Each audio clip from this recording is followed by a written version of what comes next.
These days, I see a lot of travel agent advertisements wherein they promise a 1 week trip or a 5 day trip to places like Malaysia, Indonesia, Thailand, to Vietnam for exorbitant amounts.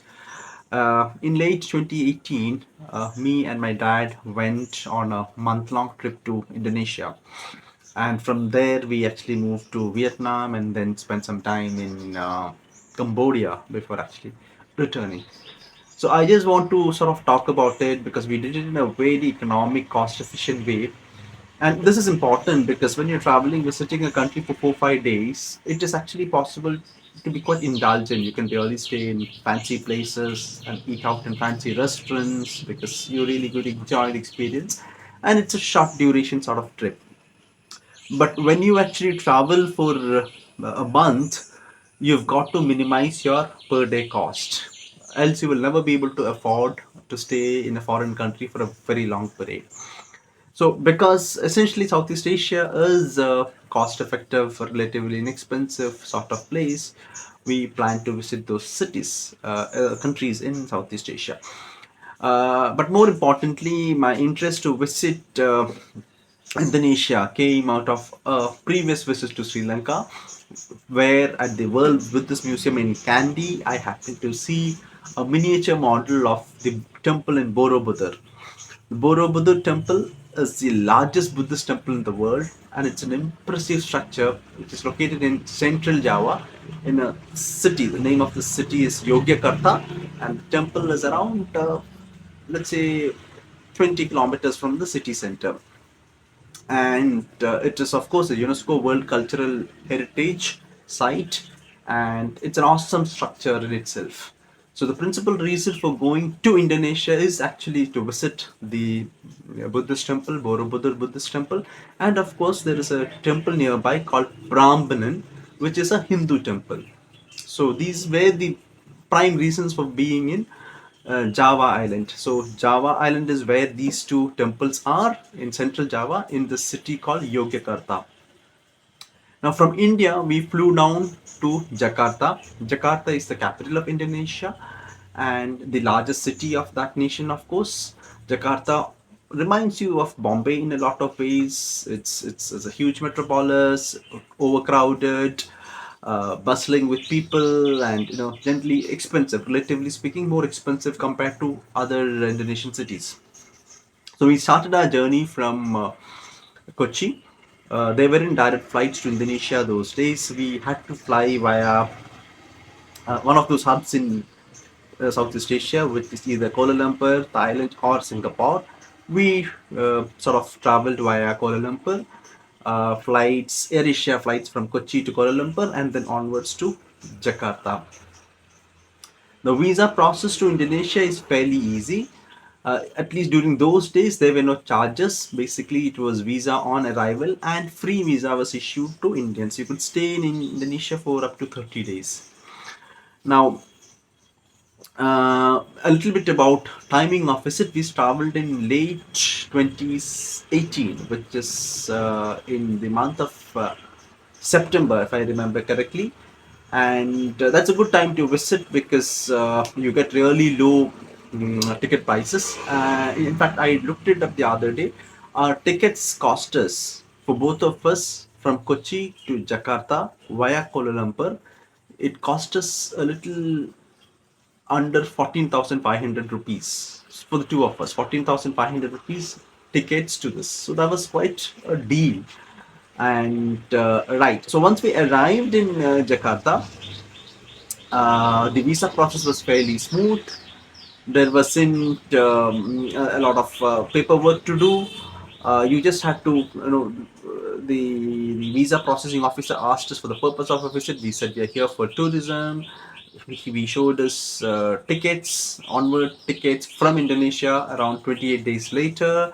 We also showed them bookings of our train travel from Jakarta to Yogyakarta. We also showed him uh, hotel bookings, at least for the first few days. He was convinced, he didn't have problems, so immediately he sort of stamped our passport, and no money had to be paid. In fact, it's visa free, like I said earlier. So visa process was very smooth.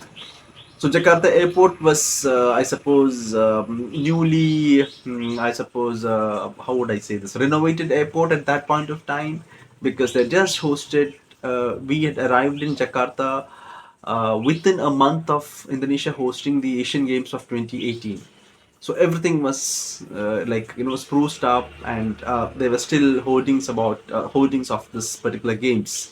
So it was really nice, and we felt very welcomed. Indonesian people are generally very welcoming. They're very happy and friendly, and particularly, I think, fascinated by Indians. I mean, at least that is how I felt when I was there.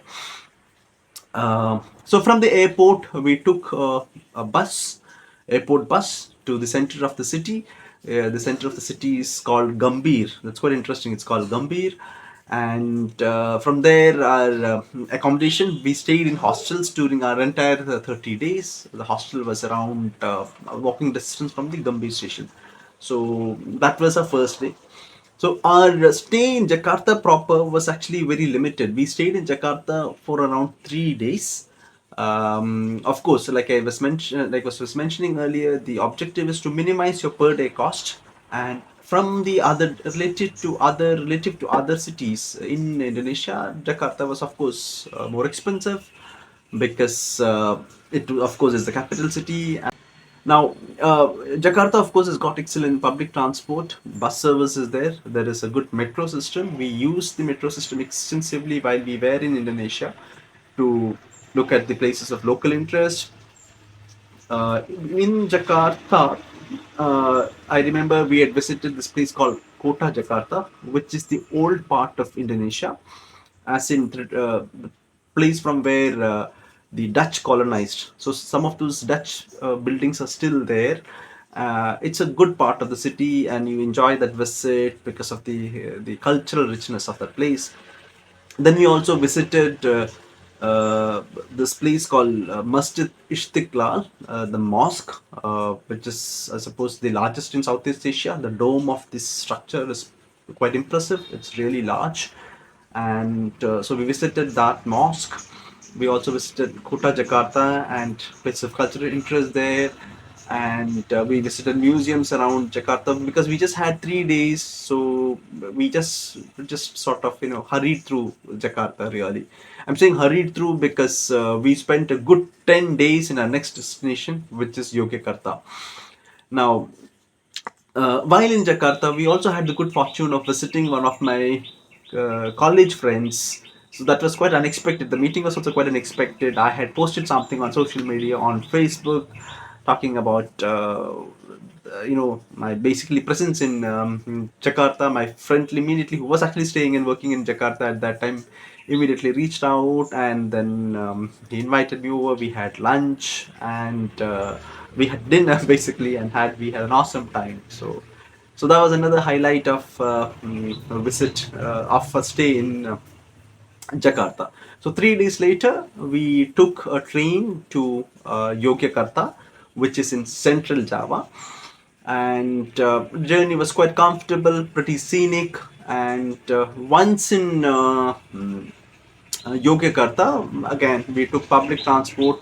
Uh, Again, it's quite a impressive historic city of Indonesia, and hostels were relatively cheaper. I suppose it was almost 40% cheaper, I would say, if I remember correctly. I'll try to give the exact sort of fare. I'll have to look it up, and towards the end of this video, perhaps.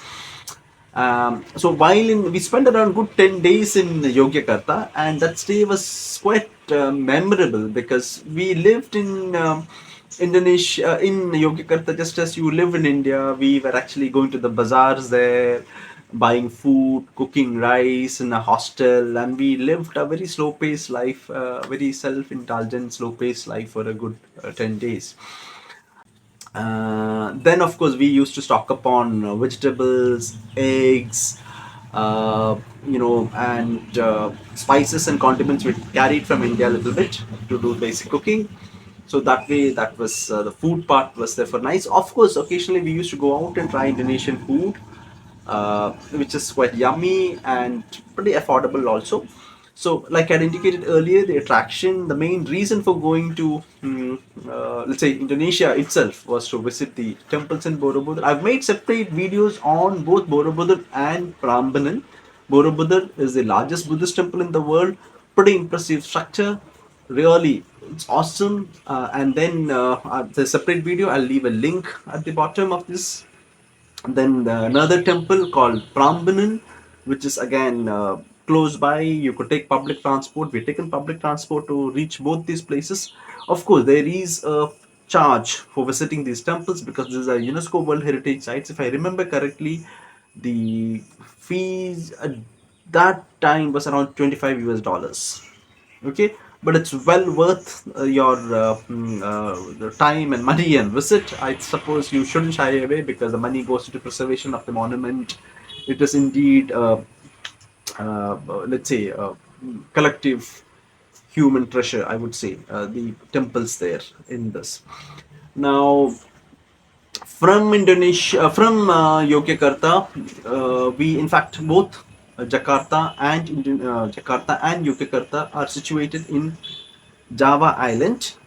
Okay, Indonesia is a group of islands and 17,000 in all. 17,000. It's a collection of 17,000 islands. Around 8,000 of them are inhabited, and the prominent ones, of course, are Java, Bali, a few others. I'm not able to remember the names of all those islands, but of course, yeah. Now, after spending around 10 days in Yogyakarta and visiting all the local attractions there, and living a very slow paced, enjoyable, sort of a laid back sort of life for 10 days, we took the train further to the east. So basically, Jakarta is on the far west, Yogyakarta is in the middle, and from Yogyakarta, we took the train again to a point which is very close to the next island, which is Bali. Now, I'll also like to point out that we had actually pre-booked this train before leaving India. So, around 40 days before arriving in Indonesia, we had booked what is 40 or 30, I'm not quite sure, but yes, we, because I'm not sure if there's a 30-day window when you can book, but yes, sufficiently early we did book this train. And it's very easy. You can go to their website and all the descriptions are in English, and you can pay with an international credit card.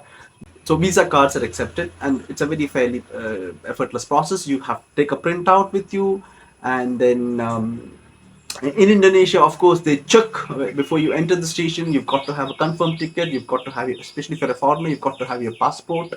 So yes, that part is definitely there. It is more scrutinized, unlike in India. And then so once we reached the far eastern point of Java Island, we took a ferry, crossed over from Java to Bali Island. Okay, because Bali, of course, is the most famous destination in Indonesia. Everybody travels to Indonesia primarily for the beaches and the general touristy vibe of the Bali Island. So I'll talk about Bali Island in the next video. Thanks for watching. I'll also detail the costs of travel, roughly indicative rates of how much we spent in Java. Thank you so very much.